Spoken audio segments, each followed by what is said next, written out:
हे आहे महाराष्ट्र प्रक्षेपण न्यूज नेटवर्क।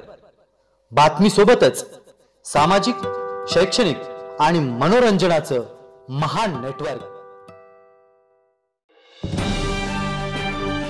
विविध ठिकाणी बोगस बियाणे प्रकरणात शेतकऱ्यांची फसवणूक केली गेल्याने कृषी दुकानदारांवर गुन्हे दाखल होत असल्याने बियाणे प्रकरणातून कृषी सेवा केंद्र विक्रेत्यांना वगळण्यात यावं या प्रमुख मागणीसह इतरही मागण्यांसाठी गंगापूर शहर तालुक्यासह संपूर्ण राज्यातील कृषी सेवा केंद्र धारकांनी 10 जुलैपासून संप पुकारल्याने शेतकरी खतापासून वंचित आहे।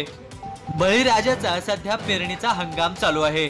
शेतकऱ्यांनी पेरलेले बियाणे बोगस निघाल्याने ते उगवलेच नाहीत, त्यामुळे ठिकठिकाणी दुबार पेरणीचं संकट ओढावलंय। त्यात आता कृषी सेवा धारकांच्या राज्यव्यापी संपामुळे शेतकऱ्यांची पुरती अडचण झाली आहे। त्यामुळे बळीराजाच्या हिताचा निर्णय होण्याची वाट आता बळीराजा बघतोय। प्रतिनिधी दत्तात्रय जोशी, महाराष्ट्र प्रक्षेपण, गंगापूर।